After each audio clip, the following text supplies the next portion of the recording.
Hey, I'm Nunes. I'm Nick. And I'm also Nick. And just like fighting games, we unlocked a new secret character. Sorry we didn't introduce him sooner.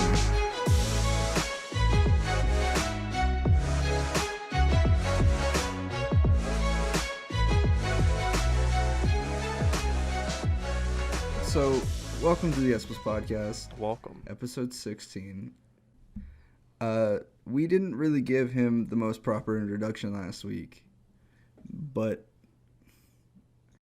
welcome to the show, Nunes. Thanks. Welcome. I'm glad to be here. Nunes is a friend of the show and a friend of ours. Good dude, real smart, and we hope you like him. Today we're talking about character selection and characters in general.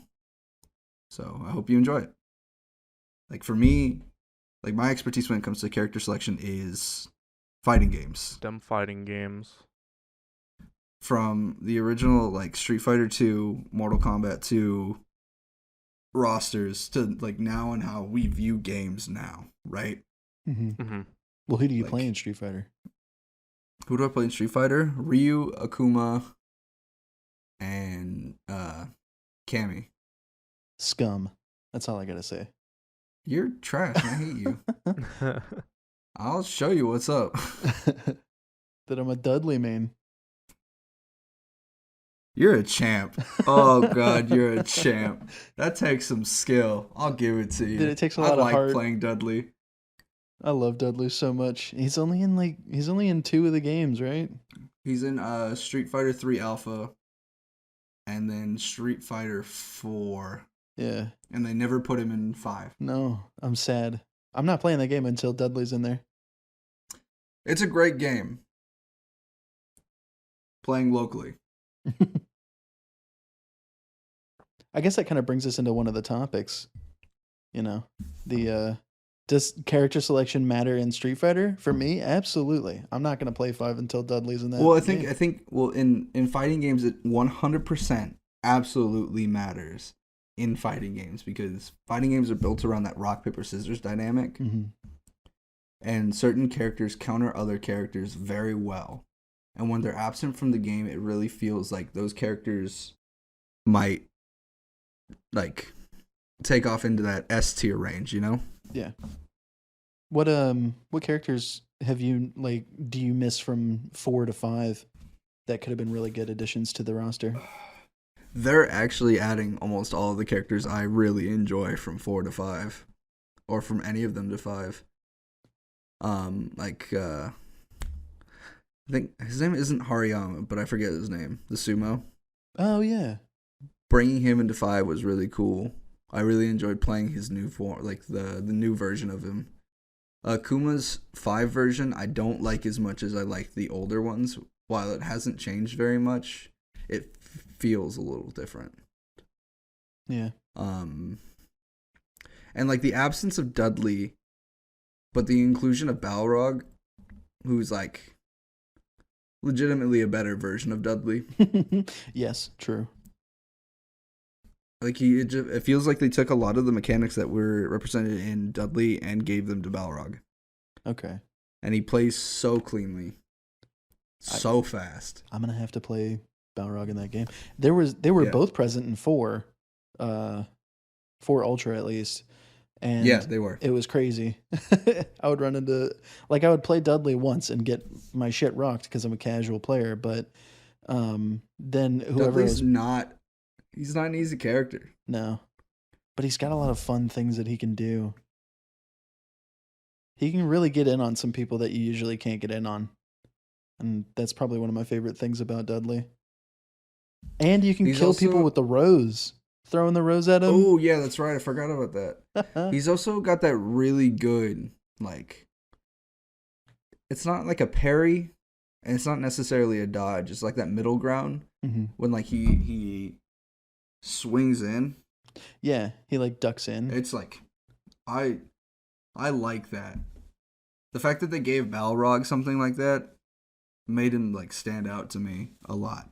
But besides fighting games, because like with fighting games, like roster matters, right? Probably the most important because a lot thing. of fighting games Huh? It's probably the most important thing. Yeah. I would say that, like, with fighting games, because, like, when they get sequels, previous rosters are always taken into account, right? Some rosters just exponentially grow, right? Mm-hmm. But that kind of brings me to another genre game, being MOBAs, right? Yeah. A lot of MOBAs just seem to exponentially grow, Yeah. and that's a bad thing, right? Yeah, I Too agree. many characters comes to too many situations, which could either be good or bad for the players. Yeah, I could definitely agree with that. It makes it hard to balance. A In lot League of of a lot of Legends, patching comes into it also. yeah. In League of Legends, it's really hard to like play some of the older champions because all of the newer ones have so much stuff baked into their kit. Like, um, let me think. You had Viego come out recently, however you say his name, and he's got so much. He's got a stealth mechanic. He's got brawler mechanics built into his Q. His W is like a dash and a stun. His ultimate, you literally become other champions. Meanwhile, Annie just presses Q on things and gets her mana back if she kills them. She's got a W that is an AoE. That's cool. E's a little movement speed steroid and a kind of a shield. Her ultimate, just a big nuke, summons a teddy bear. That's it. The harder champions are so. I mean, the older champions are so hard to play when you've got all these new characters coming out that have so much going on. Yeah, I think that that's an interesting point. Like, with League of Legends specifically, their solution has been add more characters, rework old ones, make new characters feel more dynamic and fun and interesting. We'll get to the old characters eventually, right? Yeah. Like, they've reworked Galio from probably one of the most basic kind of weird kits to what he is now, which feels dynamic, which feels fun, and arguably one of my favorite reworks, right? Yeah. And that's kind of that iterative style of design that you see in fighting games.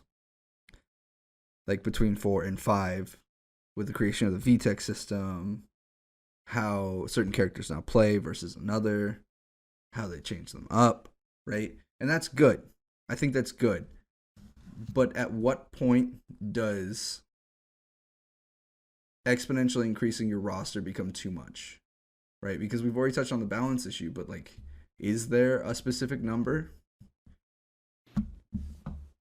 I don't know if there's a specific number, but I do agree that like League of Legends has too many champions.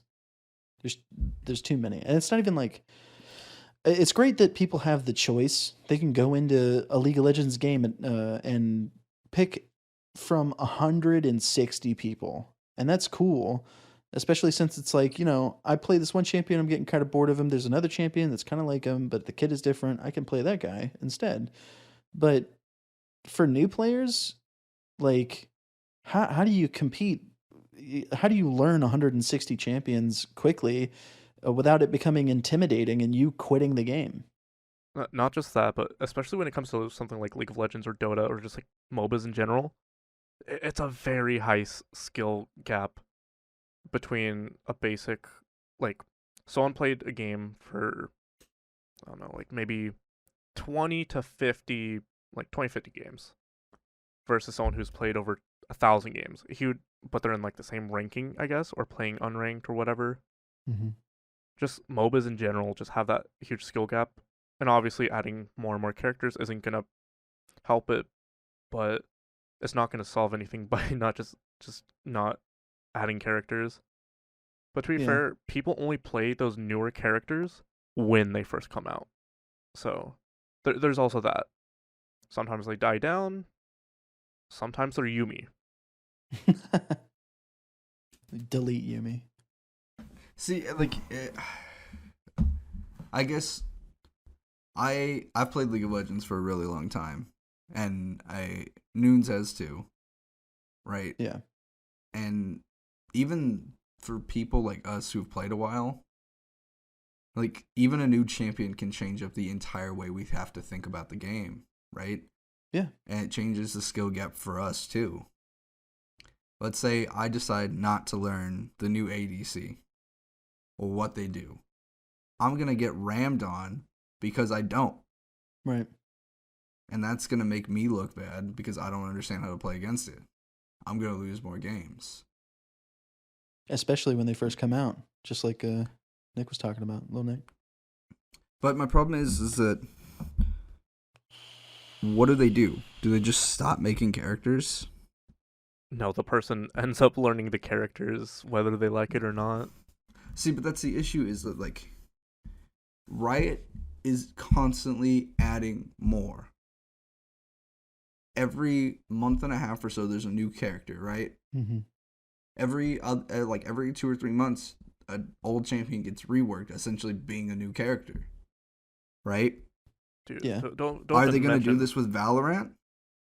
Yeah. Is Valorant going to end up like this? Yeah. 160 different types of heroes to play in a shooter? They literally just added a new one. Or they didn't add. They showed off a new one like yesterday, and she looks pretty badass. Not gonna lie. That's cool. But, like, in shooters, I don't want 6,000 characters to choose from with different abilities that affect the game in trillions of different ways. And while a lot of characters in Valorant are pretty similar, it's their dynamics and, like, their classes that matter more than the characters themselves. Yeah, similar as in like having similar abilities, like flashes. Every character has a flash now, and it's dumb because you get 6 flashes thrown at you at once, and it's annoying. But so I don't think Valorant is gonna be like that.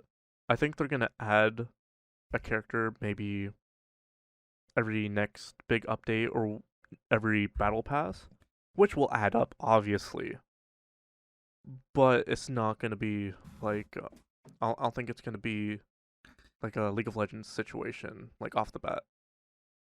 But would you say that, like, adding a character adds shelf life to a game? Yeah. Like with League of Legends constantly adding new characters, do you think that them having added new characters to League extends the game past what it? That's a yes and no. Because of how the gameplay is. So with League of Legends, it's the exact same every game. Technically, on technical side, yes, it's the same exact thing every time. Just the percentage of variability differs.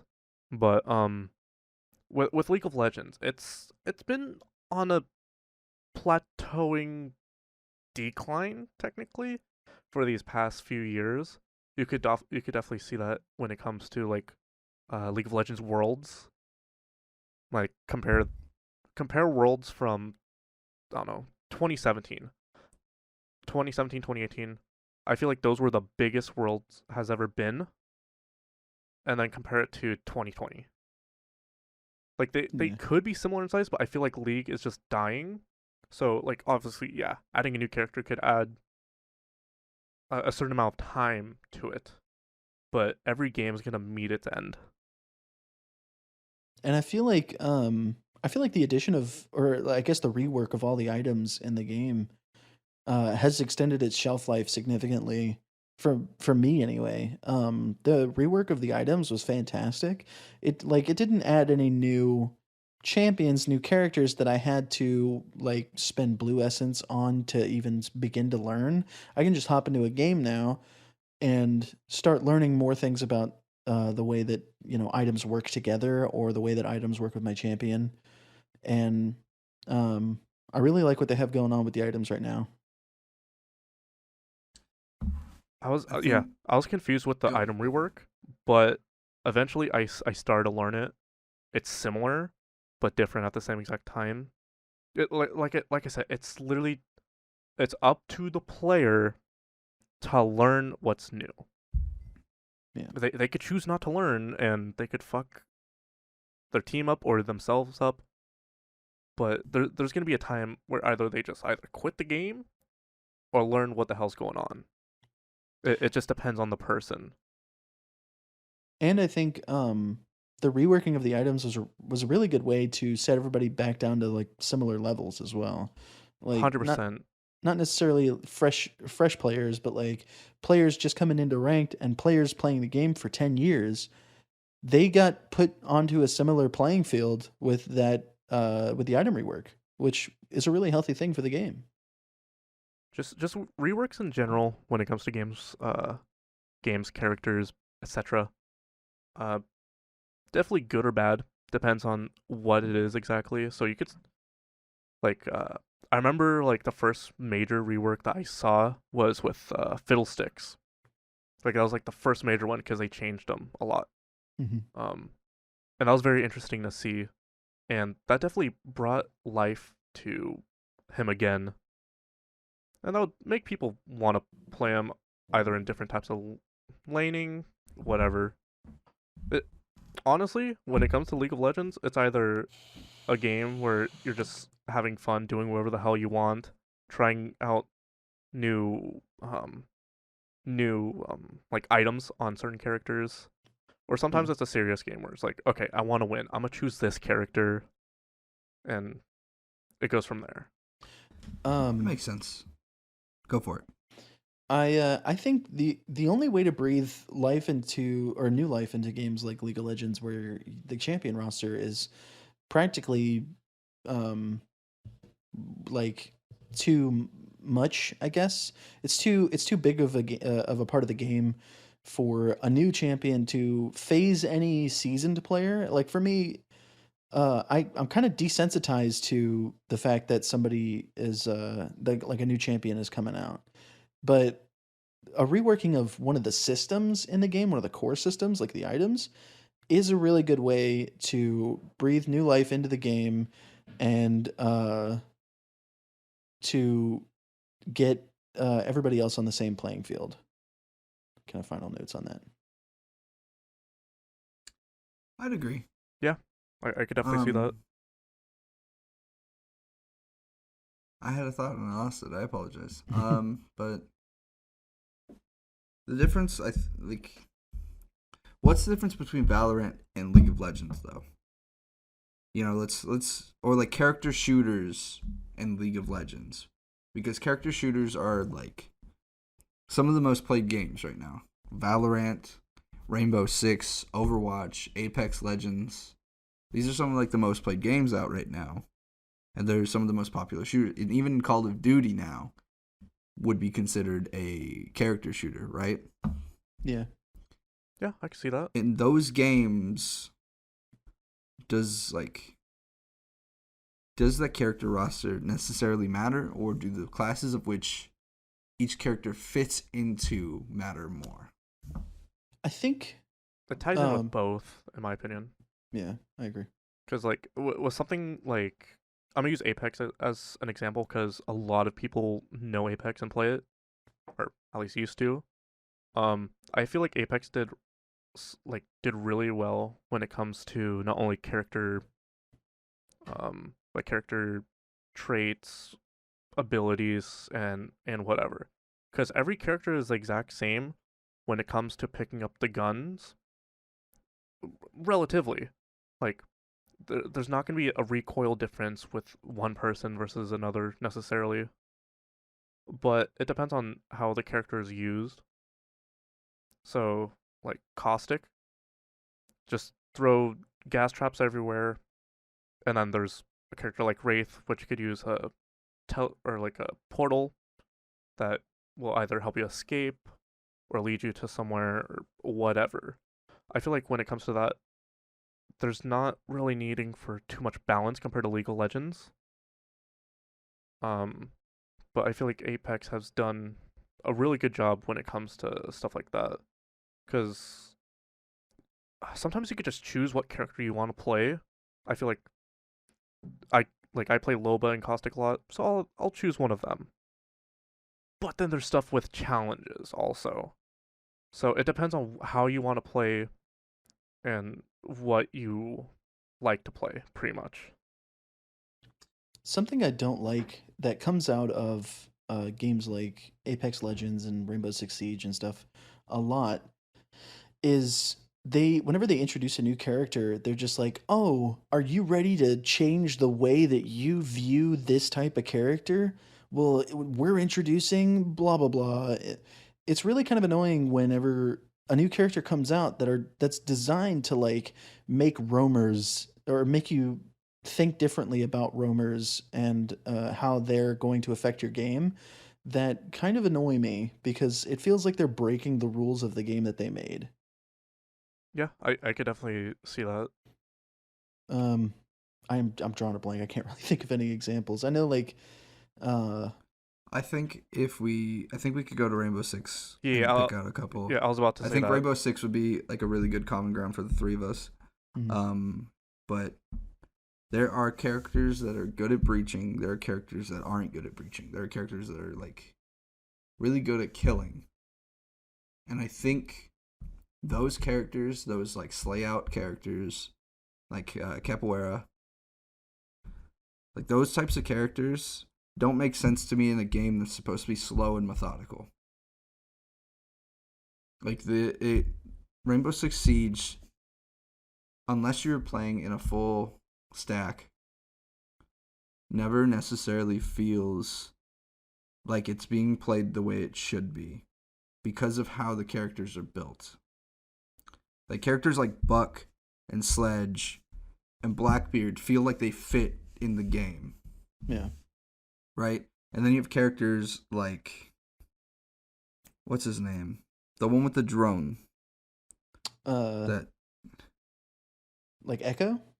yeah, Echo Okay.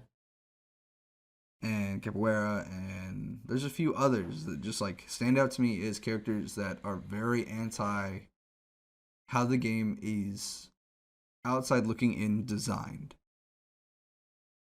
Right? And that kind of like ties in with what you were saying about before, how these companies are like, here's how you should think about the game now. Yeah. Right? And that's I think it doesn't do justice to the original game's design, right? By adding characters that are anti overall game design, it takes away from what people might play the game for originally. Right? The slow, methodical, we're a special task force here to rescue a hostage, here to do this, you know? Yeah. And I think that they're great character designs and skill sets, but they feel more akin to something I'd find in Call of Duty. Yeah, I could 100% see that because a character I play, or I used to play, would be Dokkaebi, and she's like one of the most basic characters in my opinion. She's just pretty much a sniper, and her ability is literally just calling people's phones. Um, which on a technical standpoint that doesn't make sense because like, why would they just have a cell phone in the middle of like Yeah, a these battlefield or like trained like a mission? operators. Yeah. Yeah. So it's stuff like that where I could 100% see where that doesn't make sense or whatever. But it all comes down to playstyle and what the developers want them to do with characters in the game. Because like we mentioned earlier, there's always patches, reworks, and everything. That could either go for characters, the maps, or just how the game is like weapon wise or whatever. We've seen this a lot, especially with Rainbow Six, because that game has been like going for a while, Yeah. and I don't think we're gonna see an end to it, at least not anytime soon when it comes to Rainbow Six Siege. I do want to say that there's like Dokkaebi has probably one of the more important roles as a character in the game, despite it being ultimately silly. I agree. But she's like she's the opposite to all of the other attacking area denial characters because um oh shoot, who's the sniper character with the IR scope? God, I can't remember Oh, names right now. Glaz. Yeah, Glaz.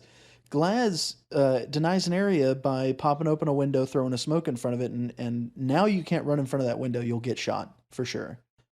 Lion He denies area by, making sure that an area is clear and then making everybody stand still so Yeah, that they same, can't same with enter the Jackal. area.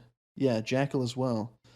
Um, but Dekebi, she makes people have to like move from one area to Move, another yeah. because Which now they've which been I personally exposed. like. Yeah. Yeah. But I mean, in that aspect, I think that those lists of characters are designed for how the game is designed to be played. Those characters seem to be designed in line with the overall game design mechanics, right? Hmm.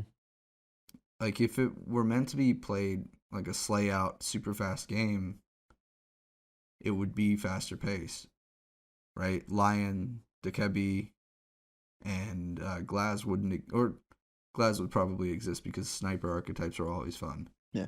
But those characters wouldn't exist in a game design meant to be slay out all the time, Yeah, right? yeah, I could definitely see that 100%. I like especially when you mention like how the game is meant to be played and stuff. Because anyone could just choose a Maru and just fucking fly into a window with her grappling hook and just shoot everyone, win the round instantly. Like those characters are like a good point to what you're saying exactly. But then there's characters that make sense, like Frost. Frost makes sense to me a lot because of her traps. Um, and then there's every character is different, obviously. Like, that's all fucking part of the game. But it depends on what the character ability is. Sometimes it's really good for like the playstyle of the game. Sometimes it's not because there's characters like Nook, which is which is a pretty good character in my opinion. I really like Nook with their what was it like cameras can't see them and their Yeah. footsteps can't be heard. I think that's it. Yeah. Offensive visual vigil. Yeah, and then there's other characters. I'm trying to think. Like a character like Mira. Mira is a really good example of like a character that makes sense. That isn't like completely run and gun compared to uh Amaru. But I feel like every character has their own place. Um, but honestly, I feel like Rainbow Six um is becoming like League of Legends. There's so many characters now.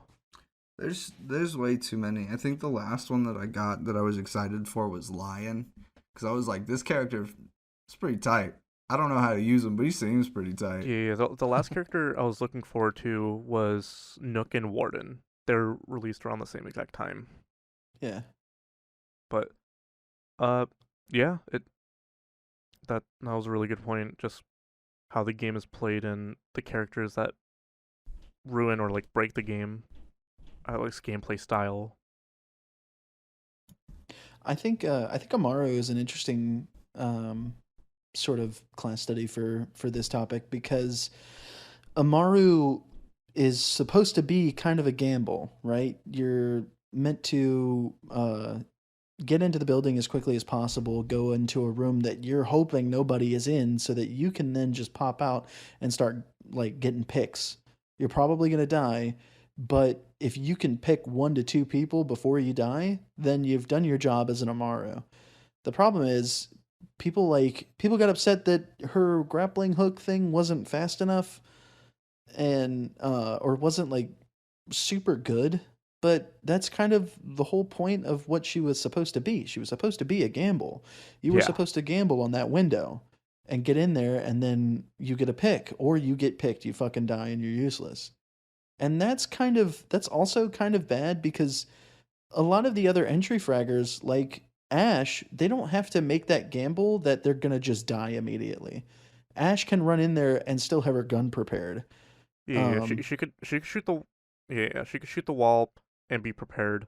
But like yeah. it takes I feel like that's why Amaru isn't like inherently a bad character or a character that breaks the game because of that gamble. Like, Yeah. are you gonna be able to get to third floor? Is there anyone gonna be up in third floor? If there is, you got to be prepared. If not, you're dead. If you get lucky, you could, like you said, you could pick off one or two people. You've done your job, and you could die without necessarily worrying so much about your team. Yeah. I just want to say, personal opinion, I think gamble characters like that aren't necessarily good design. Because they rely on saying, if you're good, you're good, right? And there's a couple characters other than that I can think of, like Phoenix Wright in Marvel vs. Capcom, Yeah. where if you get it off, yeah, you got it off, and you're good. But that shit is so hard. Or beating someone with Hercule in Dragon Ball Z. Hercule or Krillin, yeah. Just like those, show there's off like people. Like, this is the worst Like- character. I'm still able to beat your ass with them. yeah, I don't. Personal opinion, I'm not a huge fan of like gamble characters like that, Mm-hmm. especially in like team games. Like I can't. Where it affects everyone. If I go down, Yeah. if I go down, suddenly that's no longer a 1-to-1 matchup on everybody, right? Then it's a 5-to-4 matchup. So someone can double on another person. Oh, now that person's down, so now we got triples on another person, right? And it just easily falls apart. And while the like gamble mechanic is supposed to be there, a lot of people can't capitalize on that gamble being good. Yeah, it also just depends on who's playing. Because, like, honestly, some people could just be absolute dog at it, or, like, at the game. No, that's, like, 100% true. Because you could look at Valorant, and someone could be playing Reyna, which is honestly one of the best characters, but they could be just complete garbage at Reyna and lose. But, yeah, like, when you're talking about that, if we're talking, like, completely 50-50 chance of whoever's winning, like, obviously that makes sense. But when it comes to skill, if everyone has the same exact skill, definitely that like gamble character could either be good or bad. Yeah. That gamble character could make or break you winning the game. And entry fraggers are so, I don't want to say they're safe, because entry fraggers outside of Amaru, they have drones that they can use and that they're encouraged to use completely.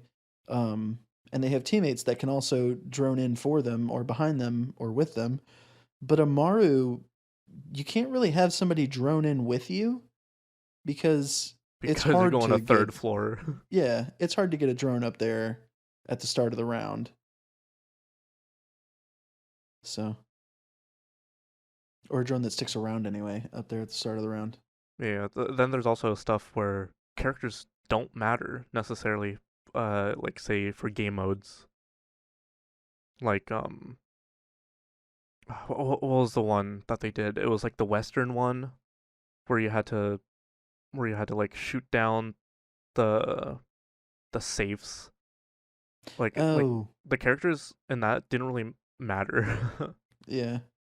Like because everyone has the same exact guns and stuff. And the main goal is just to either defend the safes or get the safes. But it all just depends on the game mode, and whatever else is happening. And I guess talking towards that, like where character doesn't really matter. What about like, I'm gonna say this might be crazy. Hot take. Character selection does not matter in JRPGs. False. Right Prove off the it. bat. Certain characters have certain abilities. So say I'm playing Final Fantasy VII. My main character I'm going to choose is going to be Yuffie because of her ultimate weapon dealing 9,999 damage no matter what status effects are applied to her. I feel See? like in JRPGs where character selection doesn't matter, those are usually like the ones that are considered the worst of the series. For example, Final Fantasy 12. How fucking dare you? I swear to God, I will fly to where you live and I will fucking end you. Dude, no, I love that game. But every time I tell people, oh, Final Fantasy 12 is one of my favorite Final Fantasies, they're just like, oh, I'm sorry. You must be special. Let's lead you to this other room where you can talk to yourself. Like, it's insane how much hate that game gets.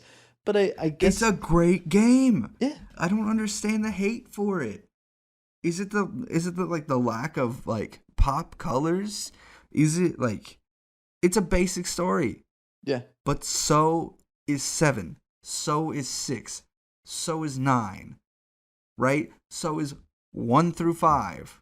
They're all basic fucking stories. 10 is the only one that I'll give you has a complex goddamn story. Mm-hmm. Right? 14 has a complex story, but that's only because it's an MMO. Same with 11. 13 has a complex story. Yeah, I was about to mention 13. 15 actually has a pretty complex story when you get into it. When you get into it, but like when you're playing it, it just feels very linear, and you just go with it. But taking a deeper look into it and stuff, you'll definitely notice how not just like all over the places, but how complex it is. Because in 15, like you start off, you and your 3 best friends on the road to go to your wedding ceremony. Shit happens. Some characters somehow either leave the group willingly out of their choice. Sometimes they get left behind on accident. Stuff just takes turns. And then that's just like the main like gameplay part of it. But when it comes to the story, it goes all the way back to when Noctis and Lunafreya were kids, and how they were pretty much destined to marry each other. And it's finally happening, but shit happens. And that doesn't even include, like, that's just basic gameplay. That doesn't even include all the different kings that Noctis he has to go to their tombs pretty much to gain their power because he is the new king. And yeah. 13 and 15 But okay. They're pretty complicated. But like back to my point about like not needing specific characters, like character selection doesn't matter. Right? Well, I could run if you don't need Waka, certain Titus, characters. Orin the entire game. Yeah. I could straight up run it down with those 3 and it wouldn't matter. In 12, it doesn't matter because 12 gives you absolute control over your variety and uniqueness of the characters, which no other Final Fantasy other than 10 really ever did. Yeah. Right? And 10 forced you to go through an entire, and I swear, it was the longest fucking skill tree for you to learn abilities that other characters had. They just started with. Yeah, exactly. And like, I love playing JRPGs, but my experience with JRPGs says I could run the same 3 fuckers the entire time, basically saying the rest of the party doesn't necessarily matter. 100%. Okay. But who do you run? In what game? Let's say Final Fantasy 12. Who do you Final run? Fantasy Who's your 12? party? Yeah. Balthier, Bosch, and Vaughn. That's pretty typical. You get those 3 characters like really early They're on. really in the game. good together. They are. But Like, would you consider running Fran, Vaughn, and who's who's Vaughn's friend in the early game? Penelo. Yeah, Penelo. Would you run those 3 characters together? No, because Penelo is the worst thief out of any goddamn Final Fantasy game. And the fact that she starts out with thief stats and thief skills and like gears towards thief naturally bugs the crap out of me. And Vaughn is probably the worst red mage out of any of the main protagonists. Yeah. And that like whatever Fran can do as either for a range character or a brawler, Bosch and Balthier do it better. So character selection does matter that little bit. You're a son of a bitch. But I feel like there's something a little bit more personal going on with your character selection. That the characters I like being a fucking sky pirate. Leave me alone. there it is. So the characters matter to you. The character selection matters to you because it's a little personal thing, you know. Like in Persona, or I'm sorry, in Persona, I'm sure Lil Nick has his favorites, whether or not the characters actually matter all that much. He's got his favorite characters that he wants to play, right? Mm, no, no, No, fuck. no. Okay, so Persona is like one of those games where like I love the characters, but if their abilities are just trash, I'm not gonna use them. That's why I have the main character wild card playing, because I'm able to have every ability. So Oh, like if it comes down to like Persona 5, like endgame, my team would be Joker, would be Joker on Yusuke, and uh, I'm tired. So the last character is usually what boss I'm having to deal with.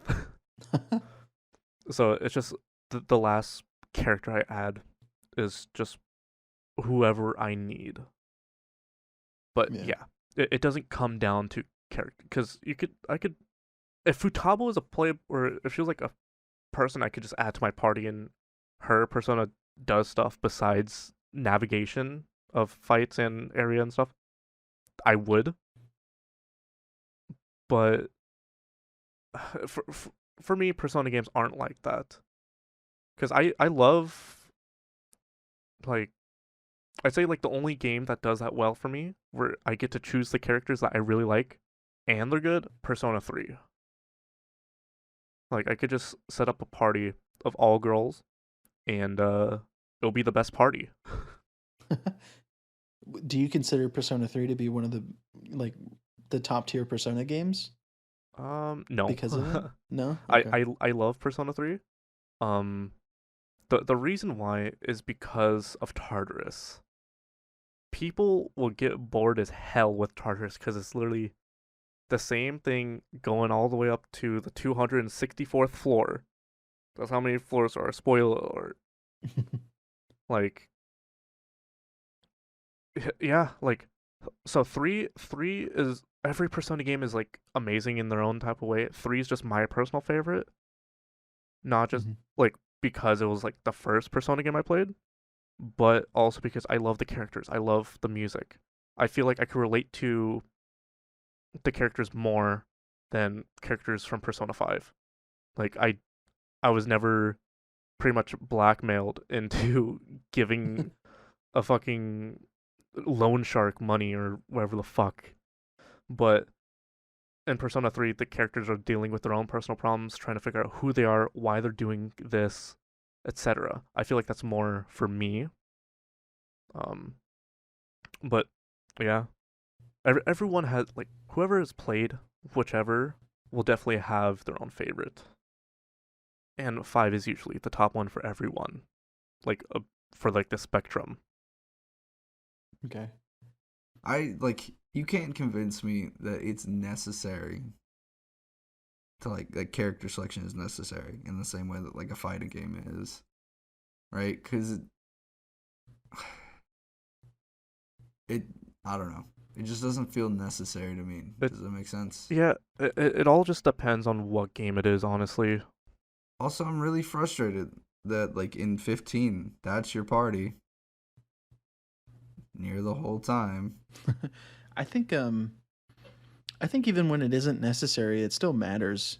Like there's a JRPG that I can think of is Devil May Cry, where character selection, despite it having the issue of eventually unlocking characters, character selection can be pretty important to you. If like you don't like the way that one character plays, but it's one of the three characters that you unlock, then that cuts down on the replayability of the game entirely. And um like in 5, the I can't remember his name. I'm so bad with names, but the character that is like a shapeshifter. I don't like the way he plays, and so I felt like that cut down on my playtime on the game.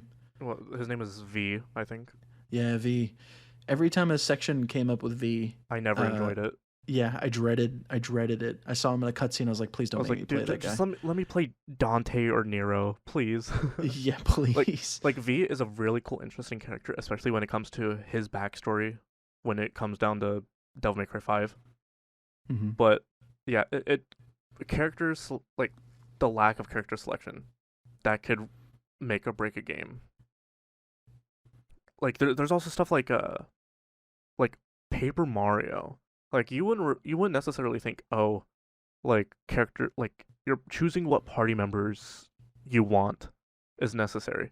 But honestly, it is sometimes. Like you have to have certain characters in your party for certain things. And it's not just because of, oh, they're good in this. It's because of you have to use their ability. Sure, you could use their ability and switch them right back out for another character, but it's just a lot easier to just use that character and just have that character.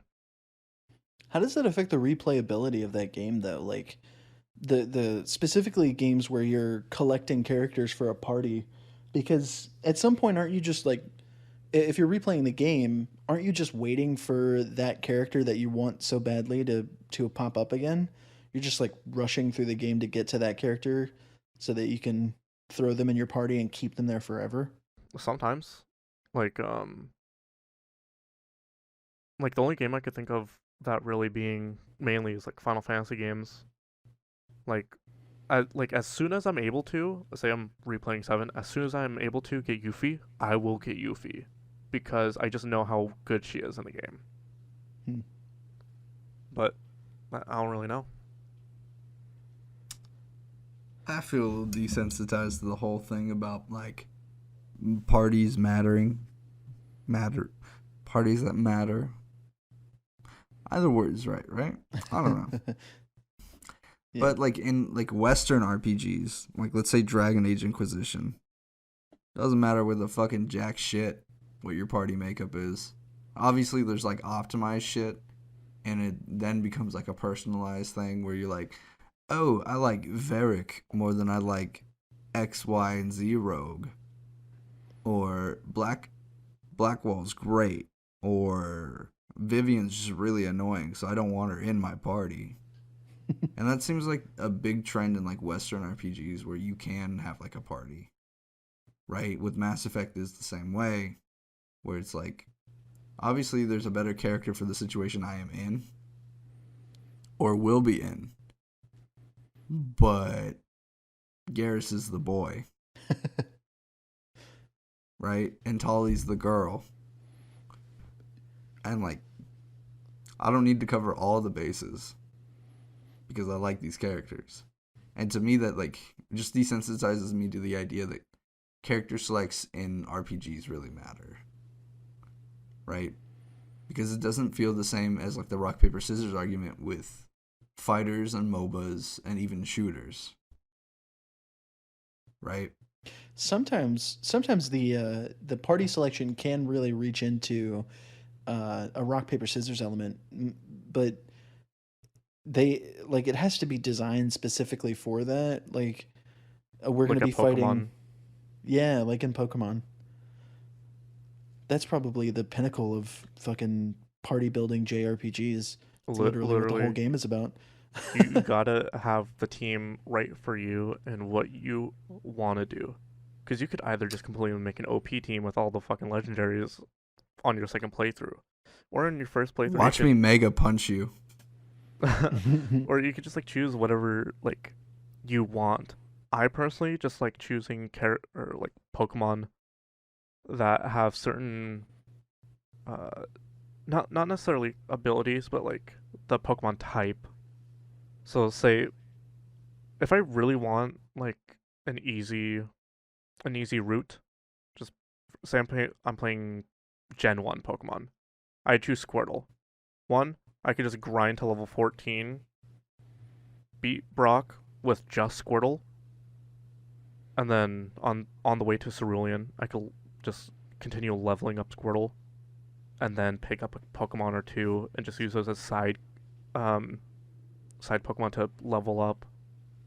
Or I could choose Charmander and try getting as many different Pokemon as I can while focusing on all of them. It feels like you watched me play Pokemon Fire Red as a kid. No, Because that's it's just straight up what I did. that's just how I think of Pokemon and how I grew up playing Pokemon. And like, the moment I got Mega Punch on Blastoise, not a single other Pokemon needed to step up to the plate because everything was getting rocked. Yeah, I was like, when I played Pokemon as a kid, if my one Pokemon, the one that I liked the most, died, I was probably gonna quit. I was just gonna give up. Sure, I have these other Pokemon, but you know, They're just not it. they're not that one. Yeah, like that's definitely a thing when it comes to Pokemon. Like obviously you have your favorite, which is usually like a starter, Mhm. which is what you try focusing mainly on because you know that they're gonna become a beast once they hit level 30 or more. Cyndaquil. Yeah, just Dude, Hot, Corvisquire's Cyndaquil. got hot take: Cyndaquil, best Pokemon. I hot take Totodile. Oh my Totodile pretty god, fuck you. fire. Um, I I don't I don't necessarily have like a favorite like starter Pokemon per se, but I will say you bet I'm trying to level up Oshawott to evolve into Duat. Duat is such a freaking cool Pokemon design. I And agree. then its third evolution, Samurott, is just not it. That ain't it, Chief. Hit him with that Everstone real quick. But if we want to talk about if we want to talk about the meta of Pokemon, then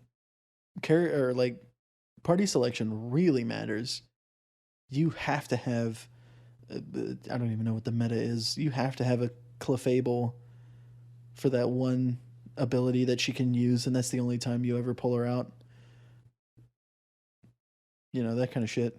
Or like Yeah. Abra. Yeah. Like you just want to get Abra so you could just teleport whenever you need. Yeah. Or get Abra to do the freaking Mew glitch back in Gen 1. If you wanted to get Mew in your party, just go to I think it was Route 4, Cerulean City, find an Abra, capture it, then walk to a very specific part of Cerulean City, talk to the kid with I think it's a Slowpoke, and then it'll send you to what was it? Then like when you walk in front of them, you'll teleport to Lavender Town. You walk 4 steps, and bam, a random Mew appears. So I don't know, stuff like that. That's what I did growing up playing Pokemon Red and Blue. Oh, speaking of Pokemon Red and Blue, I remember me and my dad went to a thrift store. I found Pokemon Red and Blue and a mint condition. Like, this thing looked like it was barely taken out the box. It Damn. was like a mint condition Game Boy Advance. I got all 3 of those things for $10. What? Yeah, that was like the best deal I've ever gotten from a thrift store. Red and blue are worth like $150. Oh, I lied. It was red and yellow. Okay. I mean, yellow's worth even more, I think. You could get yellow for I think $30. Okay. Like they Damn. seem rare, but like honestly, you just go swap meet, talk to the local fucking nerd there selling games, and pick it up for $30. Sometimes Yeah. they'll even give you a deal if you buy both of them, get them for $50 or whatever. What a bunch of fucking nerds. Hey, I was in that crowd for the cheap games, but yeah, so it's a yes. It's a yes and no answer when it comes to character selection in games. But like, talking about more Pokemon, Pokemon has an absurd amount of like Pokemon. Yeah, they're Right. just not adding them anymore into the newer games. Yeah, they're I'm- just not. Yeah, I'm excited for Right? a freaking Gen 4 remake. That's what Is I'm there- excited about. I like, and you talked about Mew. I don't. There's so much there, right? Like Mew and Mewtwo are like essentially secret characters. And I fucking love secret characters. Yeah. I've never gotten Mew though, or I've never gotten Mewtwo. Well, one. But I could tell you all the secret characters I've gotten from Tekken. Well, when it comes down to Pokemon, like with Mew and Mewtwo, Mew is only available as a glitch. Like Mew cannot be added to your party unless if you perform a glitch to find Mew. But Mewtwo, on the other hand, yeah, that would be a secret character because you go after you beat the game and you get Surf or whatever you need to get and Rock Smash. You go to Cerulean Cave, go all the way to the bottom, bam, Mewtwo, throw Master Ball, got him. But yeah, there aren't really many secret characters because at least anymore when it comes to Pokemon because they're literally on the front of the box. Yeah. But yeah, there's like secret characters in fighting games, Tekken, Blaze Blue, Lethal League, yeah, all those. Yeah, I like in the older Pokemon. I don't know about the newer ones. There were kind of like secret spots that you could find the legendary Pokemon outside of like whatever cave you could go to and guarantee seeing them. I remember I had Pokemon Crystal. That was the second Pokemon game that I'd ever played. The first was Pokemon Yellow. And I found Suicune just kind of wandering around outside of one of the first 3 towns. And Yeah, I about I shit my pants. yeah, I think like that was like one of the only Pokemon games where you could encounter the legendary Pokemon outside of like that special area. Like that's the only one I could think of because every other one is in that cave. Yeah. When it comes down to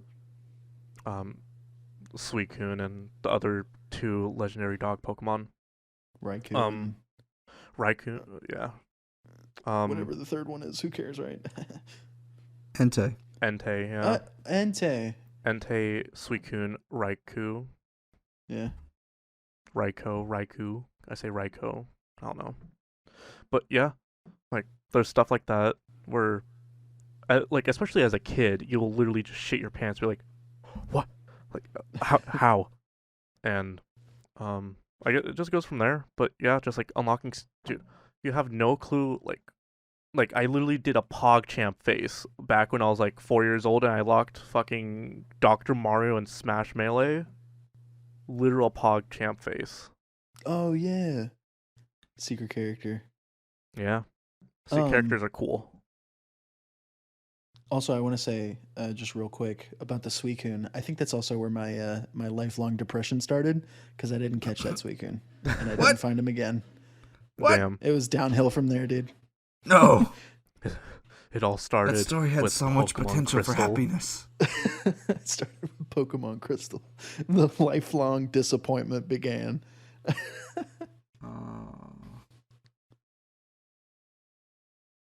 I guess technically, Devil May Cry counts. Devil May Cry 3.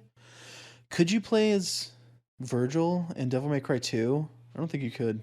No, I don't think you could. No, you could not. Yeah, but Because I think at the end of, I think Devil May Cry 2, Virgil's the villain. Yeah. Whereas in 3, he's a boss but not the villain. yeah, It's kind of like Dante in Devil May Cry 5. You don't get to play him until like halfway through the story.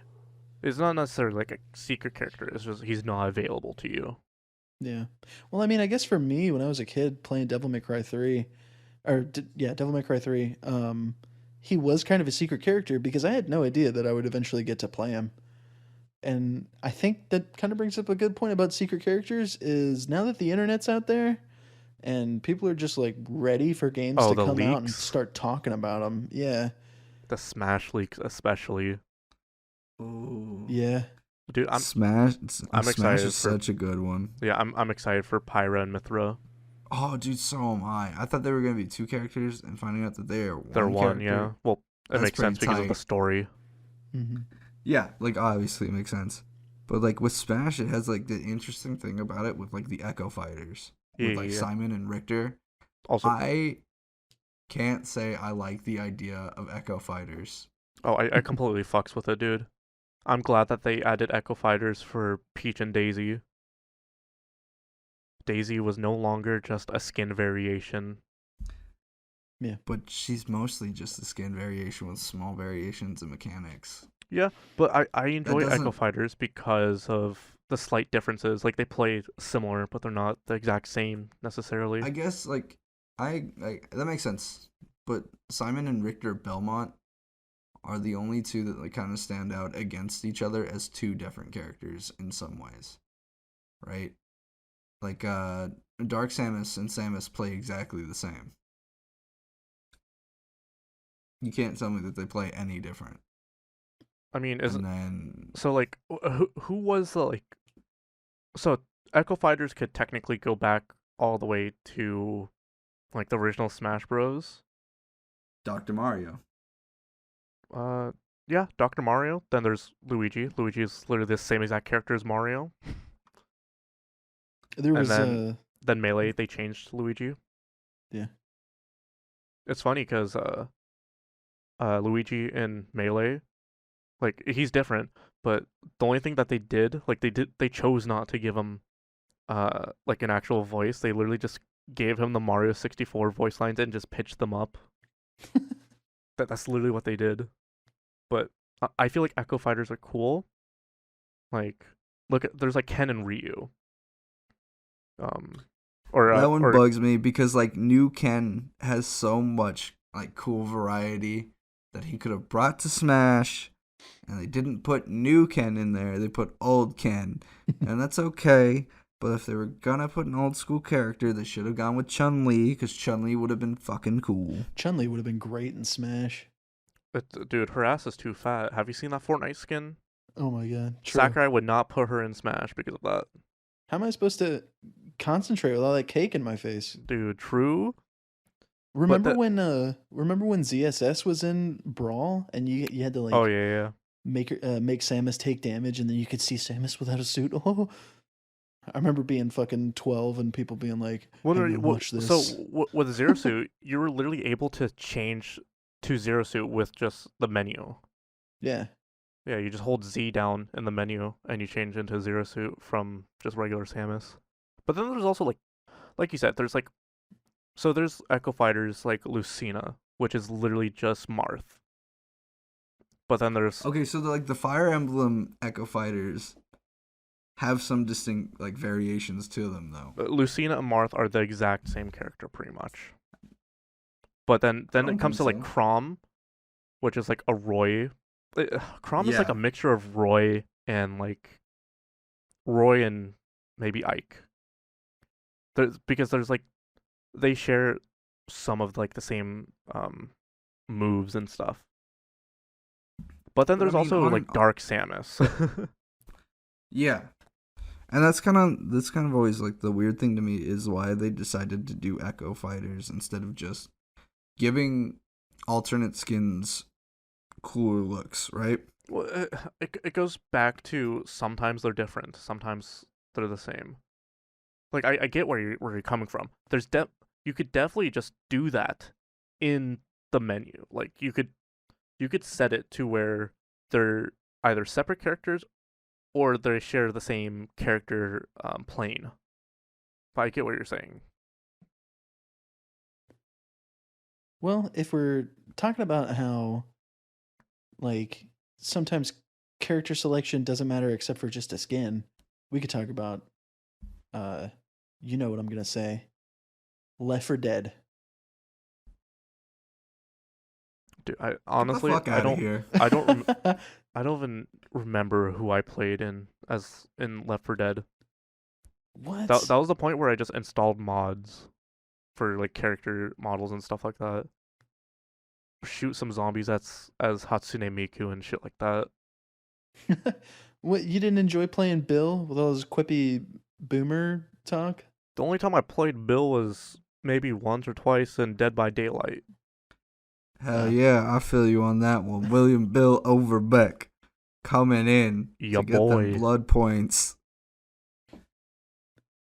But like, say you're on console where you can't install mods, or say it's a different game. Like my favorite game series out there, Gears of War, where it doesn't matter at all what character you pick.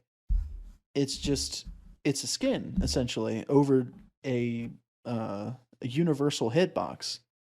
But people still care. Like, I'm still gonna play Baird.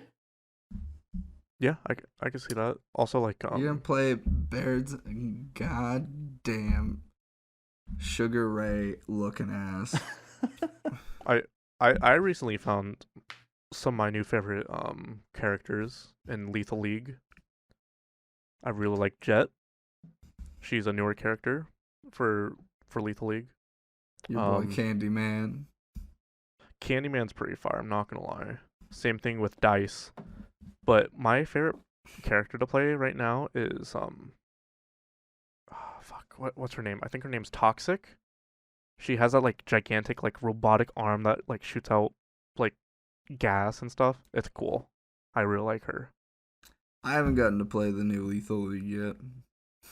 Yeah, it's really fun. I'll get around to it eventually. Same. I really like the first one.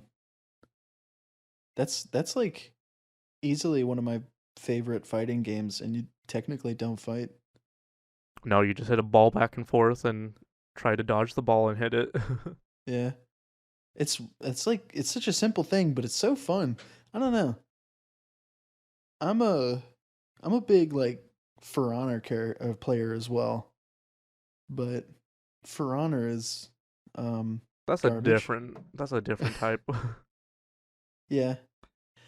They're doing so much. For Honor is a tragic story as far as character selection goes because they're doing so much to make everybody samey, you know? Where it's like everybody has this very specific class and that class can do this thing, and maybe there's like one variation that each different character can do, and that's it as far as character uniqueness goes. However, some of the reworks that are coming through are kind of alleviating that. And then they released Griffin and broke the game where he's just everybody. He can do everything. If you're playing him, just try not to, or if you're playing against him, try not to press any buttons and just wait for your turn, which might come in a few minutes. Griffin really kind of broke the game, but everybody else, they all fit into archetypes and they all kind of do one thing, but they do that one thing in a unique way occasionally. And I feel like For Honor actually, no, I don't want to say it has a lot of balance because it really doesn't. It's mostly if your character's not balanced, then it has a way to cheese, and the cheese is annoying to fight against. And then the other characters that are quote unquote balanced are occasionally just OP and they just rinse you and it's terrible. I don't know. For Honor's it's a game. It's one of the games ever made. You know what I mean? It's definitely one of the most games that has ever gamed the game. Right. 10 out of 10 game to game. And they're bringing it to next gen. Are they really? Yeah. Dude, play it on your PS5, 4K, Yeah, 60 4K. FPS. I can't wait for that RTX enabled For Honor. Yeah, for real. For Honor had the gall to tell me I couldn't hang on ultra graphics. And I was like, watch me. God. And I turned them all the way up and I was like, what are you going to say now? You know, that's another thing we should talk about. Maybe at a different time. Just graphics versus frame rate and stuff like that. Yeah. I agree. And there's one last game where I think character selection means probably the most to people, despite it meaning literally nothing to the game, that I'd like to talk about, and it's Among Us. True. So you're telling me that Red's hitbox for Vincent's slurs and attacks is not bigger? than everybody else's. So you're telling me that me being red doesn't automatically make me a target? You're sus. You're already sus. Get the fuck out of here. I'm not always sus. You're I'll kill always you all. sus. Whoa, I will stab you. Me being the Pink Among Us character wearing that dumb freaking The sticker sticky on my note? head. Yeah. Yeah. You're saying that has nothing to do with the game? And dude, you're blowing my mind. 100% Scuba Stove will rise again. Scuba stuff. No. One day. One day. Maybe He's the coming next back for update. us. He's alive out there in space. And he's coming back. He's sus. He's sus as fuck. Vince, by the way, for anybody wondering, is always purple. That means always purple. You can't It's stop his him. favorite color. And he's either always trusted or everyone tries to get him off first. That's fair, but we love him, and we'll be happy to see him back Yeah. next week. Hopefully next week. Hopefully. Yeah. On the S Plus podcast. I'm Nunes. And I'm Nick. And I'm also Nick. This is the S Plus podcast. We'll catch you later.